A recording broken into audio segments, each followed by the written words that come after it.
i7 ગુજરાતનો અવાજ। નમસ્કાર દર્શક મિત્રો, i7 ન્યૂઝ ગુજરાતીની સાથે હું છું આપની સાથે પાયલ બામભણિયા। તો જોઈએ આજના મહત્વના સમાચાર। આણંદ જિલ્લા ભારતીય જનતા પાર્ટી મહિલા મોરચા દ્વારા વિરોધ ધરણા પ્રદર્શન યોજવામાં આવ્યું। આણંદ જિલ્લા ભારતીય જનતા પાર્ટી મહિલા મોરચા દ્વારા બોરસદ ચોકડી આણંદ ખાતે કાર્યકર બહેનો મોટી સંખ્યામાં એકત્ર થઈ વડાપ્રધાન મોદી સાહેબના માતૃશ્રી પર કરવામાં આવેલ અશોભનીય નિવેદનના વિરોધમાં ધરણા યોજી ઉગ્ર વિરોધ પ્રદર્શન કરવામાં આવ્યું હતું। ત્યારબાદ મહિલા મોરચા દ્વારા રેલી સ્વરૂપે જિલ્લા કલેક્ટર કચેરી ખાતે કલેક્ટર સાહેબને આવેદનપત્ર આપી કડક કાર્યવાહી કરવા માટેની માંગ કરવામાં આવી હતી। આ પ્રસંગે આણંદ જિલ્લા ભાજપ પ્રમુખ, કાર્યકરો, મહિલાઓ સહિત ઉપસ્થિત રહ્યા હતા। Narendra Sharma, i7 news Gujarati, Anand.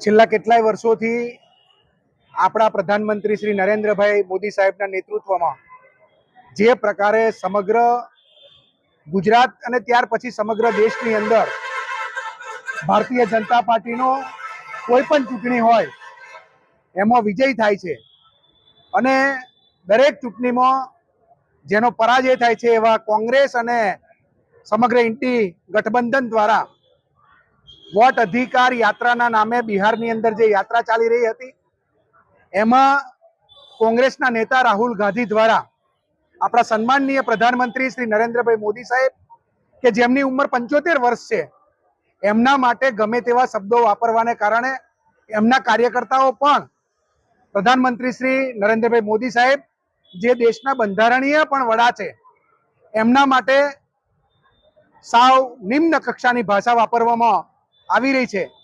ત્યારે એમના કાર્યકર્તાઓ દ્વારા પણ બિહારની વોટ અધિકાર યાત્રા દરમિયાન ઇન્ડી ગઠબંધનના સ્ટેજ ઉપરથી આપણા સન્માનનીય પ્રધાનમંત્રી શ્રી નરેન્દ્રભાઈ મોદી સાહેબના માતૃશ્રી વિશે જે અભદ્ર ભાષાનો પ્રયોગ કરવામાં આવ્યો એના કારણે સમગ્ર દેશની ભારતીય જનતા પાર્ટીની મહિલા કાર્યકર્તાઓ અને ભારતીય જનતા પાર્ટીના કાર્યકર્તાઓમાં એક પ્રકારનો ગુસ્સો છે। ચૂંટણી જગ્યાએ હોય પરંતુ તમે જે પ્રકારની ભાષાનો ઉપયોગ કરી રહ્યા છો એ એમની ભાષાના ઉપયોગની વિરુદ્ધની અંદર આજે આણંદ જિલ્લા ભારતીય જનતા પાર્ટી મહિલા મોરચા દ્વારા આ ધરણા પ્રદર્શન यहाँ પર કરવામાં આવ્યું છે અને ત્યારબાદ એ જે અભદ્ર ભાષાનો પ્રયોગ કરવામાં આવ્યો છે એના વિરુદ્ધમાં કલેક્ટરશ્રીને આવેદન પત્ર આપવા માટેનો કાર્યક્રમ અહીં સમગ્ર આણંદ જિલ્લા ભારતીય જનતા પાર્ટી મહિલા મોરચા દ્વારા કરવામાં આવ્યો છે। ત્યારે અહીં આગળથી બધા જ બહેનો ખૂબ મોટી સંખ્યામાં ઉપસ્થિત રહીને કલેક્ટરશ્રીને આવેદનપત્ર આપવામાં આવશે અને ફરી ક્યારેય આવી ભાષાનો પ્રયોગ કોંગ્રેસના નેતાઓ ન કરે એ પ્રકારની શિક્ષા, એ પ્રકારના પગલાં સરકાર લે એવી વિનંતી કરવા માટે આ આવેદનપત્ર મહિલા મોરચા દ્વારા આપવામાં આવશે। મારું નામ દીપિકા પટેલ છે, આણંદ જિલ્લા મહિલા મોરચા પ્રમુખ।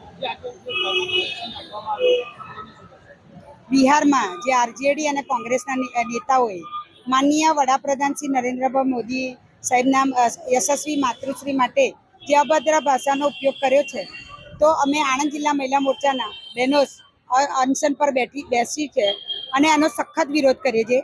કારણ કે મોદી સાહેબની માતા એકલા મોદી સાહેબની માતા નહીં, સમગ્ર દેશની નારી શક્તિનું અપમાન છે અને સર્વની આ માતા છે એટલે અમે સખત શબ્દોમાં વખોડી આજે અનશન પર બેસી અને અહીંથી અનશન ધરણા કરી અને કલેક્ટર સાહેબને આવેદનપત્ર આપવા જવાના છે।